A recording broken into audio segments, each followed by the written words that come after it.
Hello, everyone, and welcome to the Build Future podcast. Today, we will be discussing about the sustainable construction practices in India. As the infrastructure of India is rapidly growing, so we need to take care of the environment as well. Exactly, Prerna. India is investing heavily in the infrastructure. We are building the roads, highways, ports, railways, and smart cities. In recent budget, India invested rupees 10 lakh crore for the infrastructure development. But do we developing this infrastructure in a sustainable manner? Are we harming the environment? That's the biggest question of today.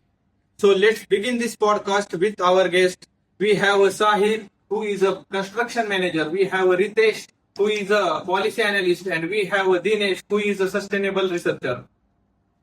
We have Somnath, who is a BIM specialist, Mohan, an urban planner, and Shikhil, who is a contractor.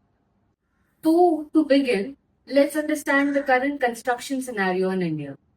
So, Ritesh, as you being a policy analyst, can you give us some overview? Yeah, sure. India's construction sector is one of the largest contributors to economic growth.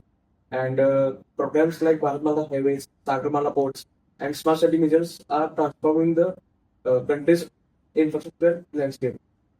So that's why it is to be expected that it will increase to urban residents up to 2050, which means that there will be high demand for housing, transportation, and utilities. That's a massive growth. But on the ground field or in the reality, as a construction manager, what do you think, Vikram? What is the scenario on the ground? We can see that there is a lot of mega projects happening today in India. With a lot of mega projects happening simultaneously, the contractors are really under pressure to deliver the project in fast, cost-efficient, and environmentally responsible way. That is why the sustainable construction practice is essential, not optional. Okay.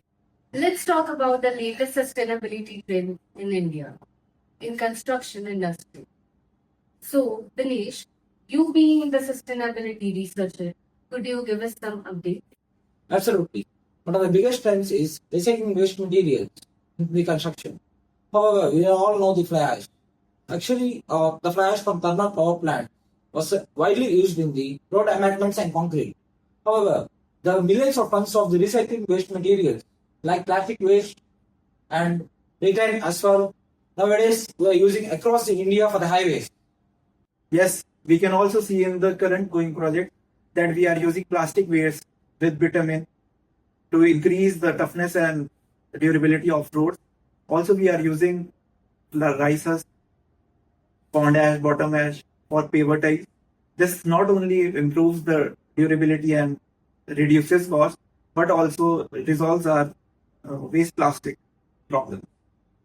That's a great example of circular economy. Let's understand this through some technological aspect. We have a technology specialist, Somnath. So, Somnath, tell us about some technological aspects. So there are more technologies, but technologies like BIM and digital project monitoring are very helpful to improve our planning and reduce waste material.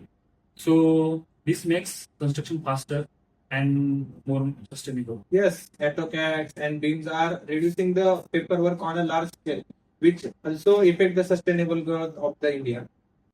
I would like to add something.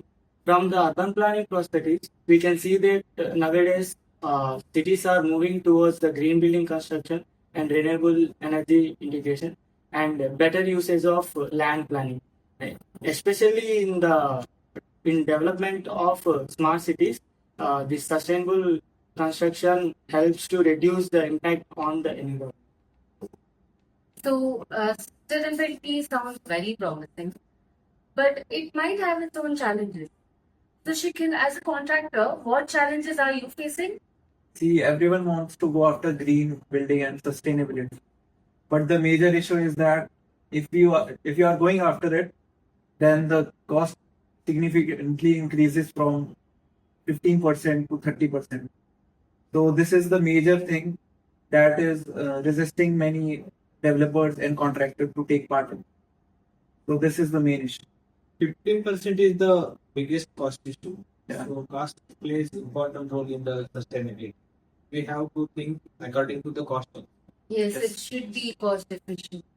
Yes, the increase in cost is a major issue, but there's another issue that is regulatory delays and land acquisition. We all know that land acquisition is a tough work. It is very hard to acquire land for some projects. This also can cause delays in construction field and also lead to cost overruns. We also know that in India, 8 out of 10 projects are facing delays due to such regulatory delays and land acquisition problems. That's a huge number. What do you think, Dinesh?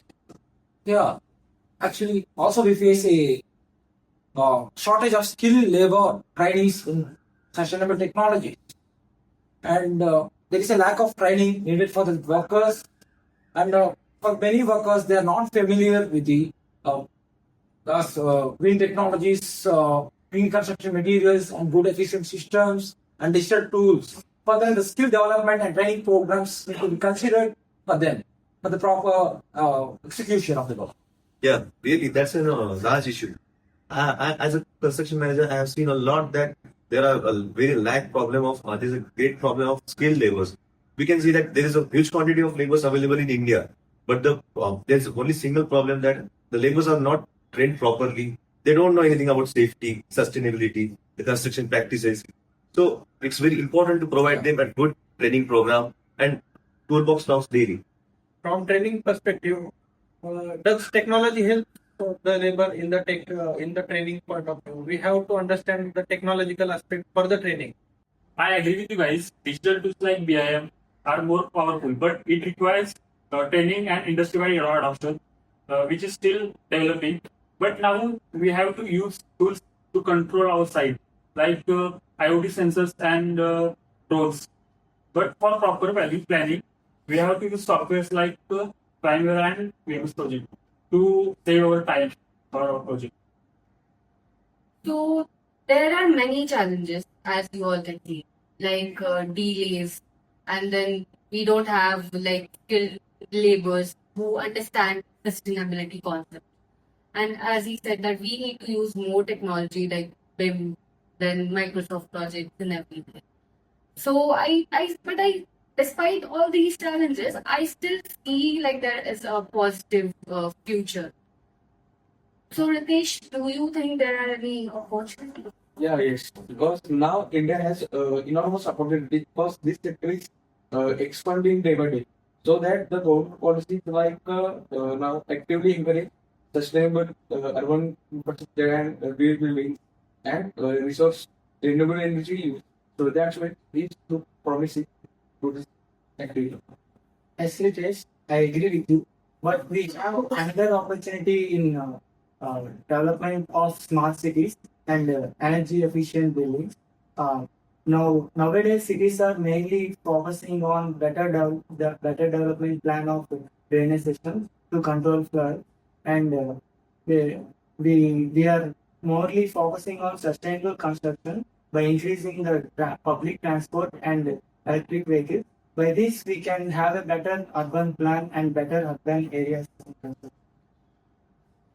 Yeah, and research institutions like IITs and CSIR are developing new eco-friendly technologies and construction technologies, which will make sustainable more affordable in the coming years. And also, these innovations will help to reduce the environmental impact, which will improve the efficiency and durability of the building. And also, sustainable practices for the next coming years, it will improve more. Before we wrap up, so let's look at some real life examples where sustainable construction is still in practice. So Soham, do you have any examples? Yeah, sure. The best example is the Delhi Metro Rail Corporation, which has solar power plants on the station, which helps to reduce the energy consumption and carbon emission. So we can decide about that. That's the impressive example. Are there any examples from urban planning?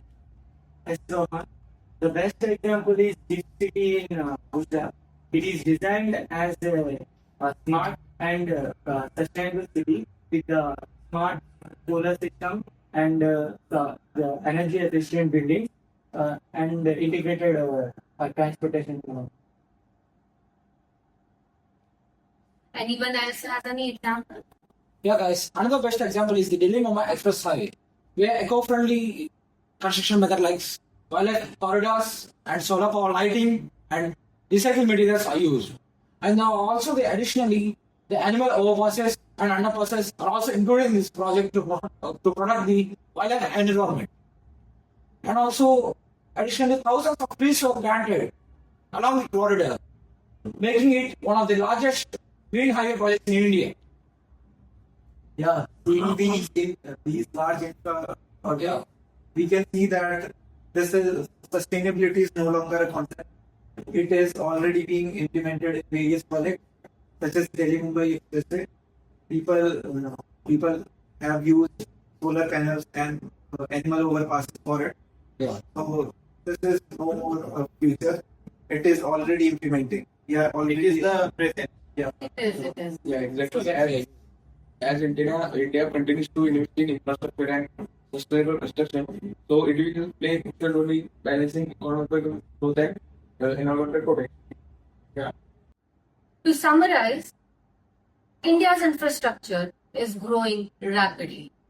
And to maintain the sustainability, we have concepts like recycled materials and then large green buildings and a proper green infrastructure.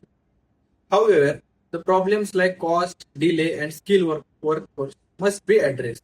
But with the right collaboration between the parties like policymakers, researchers, contractors, technologists, and planners, India can grow its infrastructure in a both way, economically strong and environmentally sustainable.